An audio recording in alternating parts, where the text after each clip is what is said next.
Hello, welcome back to my channel. So if you haven't been here before, I'm Jamie. I read a ton of books. And this is the promised first week of March TBR video, which we're already getting into March 3rd, so it's time. So I've got a TBR. I also have a couple books that I could have sworn I had finished a few more books that should have been on my finished stack. I was like, yeah, I did have a couple. So I have a couple more to show off. So the first one is Jean-Paul Sartre.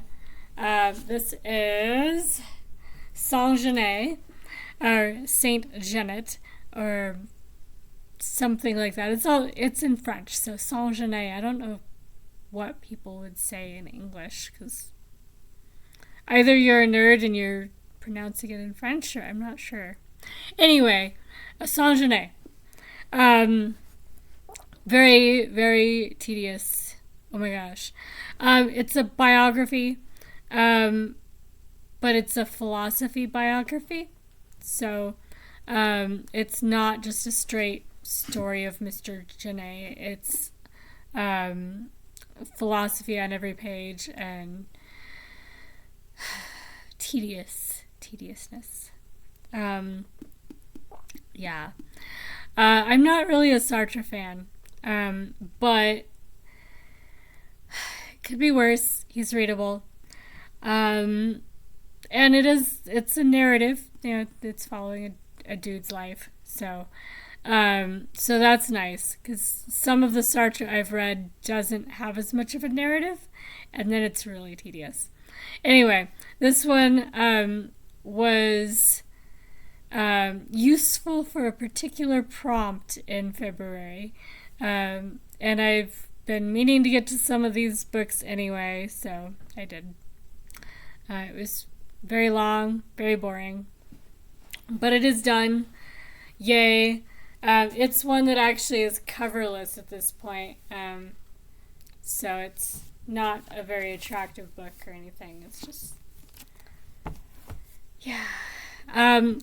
So in addition to that one, I also finished The Shadow of the Wind, which I did not count for a readathon prompt, because I wasn't really sure how much of it I'd finished at the beginning of the month, and it was for a buddy read. So I still need to write up my last thoughts on it. But I finished The Shadow of the Wind.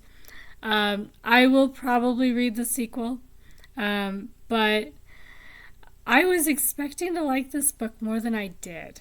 I liked the idea of this labyrinth of lost books that's protecting the books, and it reminded me very much of all the people that were protecting national treasures from the Civil War in Spain. Shadow of the Wind is set in Spain. So that, I understood the references. It was great. One of those few times where I actually got the symbolism, I think, maybe, sometimes. So that was nice. But I never really felt like what was at stake justified what was going on. It was, literary suspense. So the suspense was built around things that aren't that big a deal to anybody else anyway. Like, okay, great. So this guy wrote some novels, and now they're being destroyed. Oh no, the novels are being destroyed. You know how many novels have been destroyed in the history of the novel? A lot. And I'm not sure if this one guy's novels being destroyed is the earth-shattering thing that it's made out to be. If they're amazing, it's sad. If they're that amazing, make some copies and publish them under a different publishing house, and you're good. I don't know. It just didn't seem like that compelling a thing. The rest of the book is mostly a dude that's growing up and has love affairs and obsessions, and there is other plot going on besides the books, and the books being destroyed and all this. I won't say too much because I've been muddled enough in this description so far that you wouldn't really know what to expect going into this book. But I don't want to give away too much so that I actually do spoil it for anybody. For now, you can trust my muddled late night reviewing to make sure you have no idea what's actually going on in this book anyway. But there is a young man who's he has a brief and torrid love affair where I'm not really sure that she thought it was, but he thought it was. And she was much older, and it was frustrating and embarrassing, and poor dude. And I feel sorry for the lady because she was just being nice, and he decided to blow it way out of proportion and claim rights over her that shouldn't have been his to claim ever.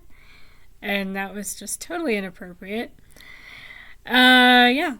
And there's kind of that sort of theme running through the rest of the book, too. Is, you know, he keeps meeting women and asserting relationships with them that may or may not actually be mutual. So it's kind of a personality flaw in our main character, in my reading of the book anyway. There are other ways to read him, I'm sure, but I was turned off by his first relationship. That's just weird. Anyway, so it wasn't a terrible book, probably about 4 stars for me, but I'm not, running out to get the next book. I think actually we have the next book at the bookstore. So if I really wanted to, I could bring it home tomorrow when I go to work at the bookstore. This one's actually a copy from our bookstore because I have one somewhere, and I still don't know where my copy of Shadow of the Wind is.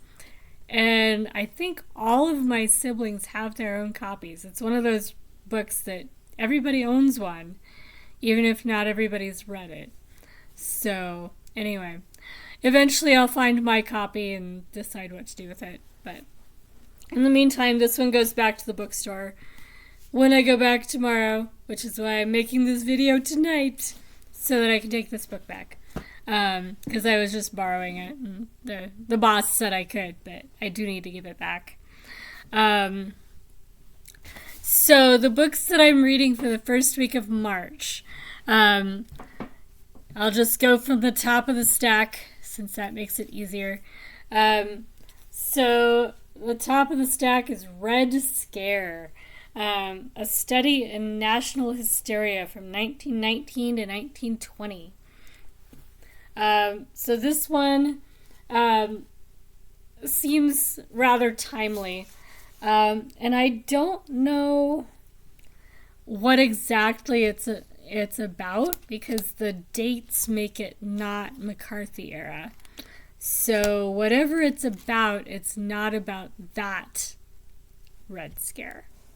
I know 1919, 1920 is the red and the white Russians and all that stuff is going on. I think 1919, something on there. I know that was a conflict going on, and I don't remember what date that started. So maybe Russia? But I'm trying not to know too much about my books before I start them, just so I get some extra surprises. This is one I got just from a free shelf outside a professor's office. So this one was from a professor in, I think, a history department. I'm pretty sure it was that one.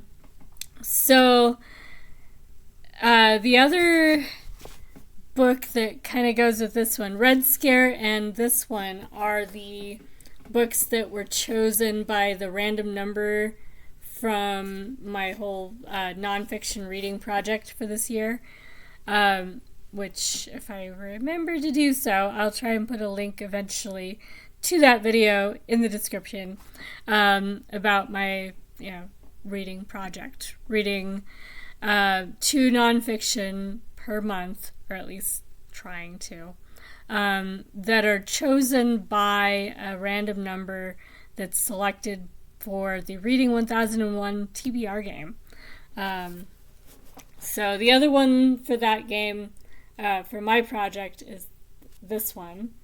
This is Questioning Gypsy Identity. It's a book that I got when I thought I was doing my master's thesis on the intersection between different cultures in the island of Ireland. And it's an interesting book, but I never really read it cover to cover because I was just using it for a reference. So I need to read it. And then I seriously doubt that I'm doing that thesis anymore. I think at this point if I finish my master's, it won't be in that direction. So I might as well finish this book and send it on its way. Yeah. So the book that was selected for the TBR game for Reading 1001, the group that does the number selecting, for me, this is the book that I get extra points for reading in March. I'm not thrilled. I've read Rabbit Redux from this quartet. And the way I did it for this year is this is the book that's actually on the list that I get the extra points for. But I also included the other 2 books in the series that I'm also going to try and finish in March. And I'll just read them in order because that way I'm done with the quartet. Because different books are on different lists. So 2 or 3 of the Rabbit books are on the Boxall list, but they're not the same books as are on the Guardian list. And then there are other lists that also change up which ones you're supposed to read. And granted, they're not necessarily things everybody is just supposed to read them all. That's an affectation, I suppose. Something that some of us are insane enough to think makes sense. But in any case, I'm going to finish the Rabbit series in March, hopefully. At the very least, I'll do Rabbit Run so I can get my extra points. But yeah, we'll see. They're readable, I think, because Rabbit Redux was readable. Just, I didn't like the characters very much, so we'll see. And then I've also got How I Became Hetty Jones. And The Burning World by Isaac Marion. This one, there was an amusing tweet when this book came out and it was popular, and it's a climate fiction where President Trump in his previous presidency took it to be about him somehow. And I haven't read it, so I don't know why he thought it was. But he took offense at it and put this tweet out, grumble, grumble, grumble about this book. And the author responded to his tweet, like, well, actually, this book is about this other stuff and has nothing to do with you, but if you want it to be about you, go ahead. And of course, this year, somebody dug up that exchange and reposted it. was like, oh, I actually have that book because I got this one from a bag of books sale last year, knowing nothing about it. It's just, it looked like it would be useful for prompts at some point. So yeah, I think I'm gonna read it because I own it, and it definitely has politics in it. I don't know if it's in a made-up world. I think it may be in our world, but it has politics in it, so I should get the bonus for Team Monarch for this one. So that should be fun. The book that I've been working on today, pretty much all day, is this one. The Shadow of What Was Lost by James Islington. I have this trilogy that I got from a free shelf because they are a bit warped. This one especially got water damaged at some point. So they didn't sell, and the bookstore just, put them on the free shelf. So I adopted them. So I actually am doing a combo of reading and audiobook for this one. So I did a few chapters reading with the eyeballs, but I've also been doing other things, and so mostly it's been the audiobook. And I don't know if I'm going to do the other ones as audiobooks this month as well. I don't remember how many slots I have left for checking out stuff, because we have 10 Hoopla checkouts, I think 10 Libby checkouts, and 10 Cloud Library checkouts. I'm not sure where the cap is on Libby and Cloud Library for our library for audiobooks. I know I've hit it a few times, but I don't remember if it was 10 or maybe something a little higher than 10. So, if I've gotten too close to checking out everything already, I think in Hoopla, I think that's what I'm using for this one, then I may or may not be able to fit in the other two as Hoopla. And I'm not sure that we have it in Libby as well. I know it's not in Cloud Library. But anyway, I'm going to try and finish this trilogy because it really fits with Team Monarch. It's a made-up world, and it's got tons of politics. So these are a great series. And I've been enjoying it. It reminds me of kind of a combination of Poppy War and some of Sanderson's books, and especially with the politics, there's so much politics. And, the only other series I've read with this heavy a political story would be Sanderson and Robert Jordan. So if you like that kind of book where there's maneuverings and stuff, this one's like that. It's also... the Poppy Wars, there's like gods that, they're powers and entities that everybody talks about but doesn't expect to come back and actually do anything. And there's kind of that element in this one as well. There's also a rift in the world that, between this world and some other world, and I'm not sure exactly what is going on with the rift. It's showed up in this one, but I'm betting we see more of that in the next book. Because it seemed like it was important, and we only just saw it, and then we didn't. Maybe inspired by Feist, Raymond E. Feist, the Magician series. Or the Rift War Saga is what the whole series is for that one. Anyway, it's fun.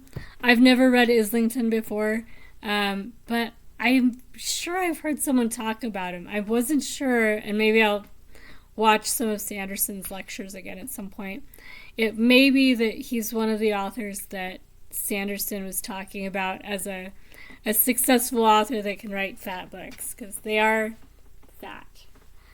They're not tomes. This one's not over 700 pages. I think it's 660 some. So it's not a tome, it's just a fat book. Then I have And Then All Hell Broke Loose by Richard Engel. This one is about Engel's experiences in the Middle East as a war correspondent, or chief correspondent for NBC News. So that one's fun. And 1920, The Year of the Six Presidents, by David Pietrucha. This one is interesting, but I haven't gotten into the meat of the story yet. The first section is starting out just introducing all the characters, and it's fun and kind of funny. But I haven't really gotten into the narrative yet. So I don't know why it's six presidents. I'm guessing they're all alive at the same time, but I'm not sure beyond that what it means. Yeah, these last two books are both from the bookstore, from the history section, and need attention. So one of the things I've been doing with my friend that we run the history section together is when we have books that look interesting but nobody seems interested in buying them, we take them home, read them, and then bring them back with a recommendation on them if they were good. Especially when we have enough books that there's lots of extra books anyway. And this last week we got so many history books donated that we have tons that we don't have space for yet.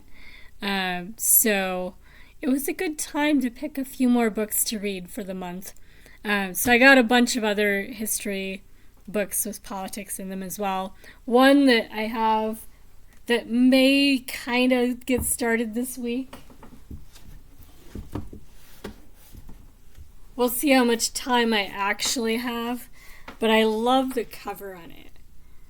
It's got this really cool antique map sort of picture on it.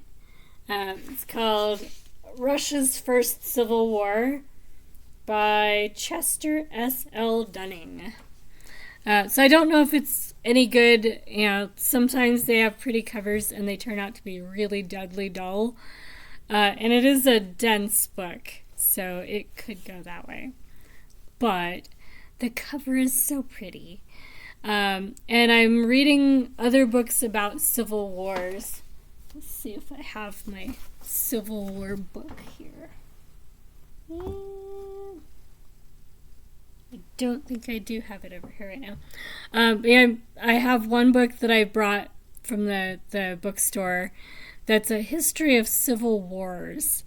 That's really interesting. It's looking at all the different civil wars kind of together and how civil wars happen. So I'm reading that one alongside other books that are talking about different uprisings and civil wars. So that's kind of fun. But that one, because I'm reading it alongside other books, it might not be done this week. But if it is, I will show it off because I'm enjoying it. So that's kind of what I've been reading. And then I am crocheting. And right now, it doesn't look very fancy. It's a rectangle. It will be a squarish rectangle. It is the first section of the dumpster fire from Crochet Crowd. So if you crochet and you know Crochet Crowd, Mikey from Crochet Crowd designed a cute little amigurumi dumpster fire. It's got eyes and flames coming out of it and a little stuffed dumpster. And he made a tutorial for it and a pattern and put it out today. By the time you see this video it'll be yesterday. But so I, of course, had to start making my dumpster fire. And I'm actually going to make eyeballs. So I've also been putting together scraps of wool I had wool that the moths got into. So I'm not going to make anything big out of it because I'm not sure how much I trust the wool at this point. But it should be enough to make amigurumi eyeballs. So I'm going to do that. So I've got cream and black and wool that I can't use for anything else. So I'm going to actually make eyeballs. I think the pattern actually uses just pre-made felt balls or pom-poms kind of things. But I'm going to, crochet balls and stuff them. So, yeah. So that's what I'm up to. Yeah. I will hopefully do another video in about 4 days. That's the plan. And hopefully get some books done between now and then. Let me know what you are reading and if you are altering your reading plans at all for any of the prize lists, because I know Women's Prize for Fiction long list is just about out now. So I'm going to be taking a look at that and might be adding a few books to my plans, depending on which ones I've read and which ones I have access to. So especially if there are any that are political that I can get a hold of, that might happen. Anyway, I will catch you guys in the next video or on sprints somewhere. And I'll talk to you later. Bye, guys.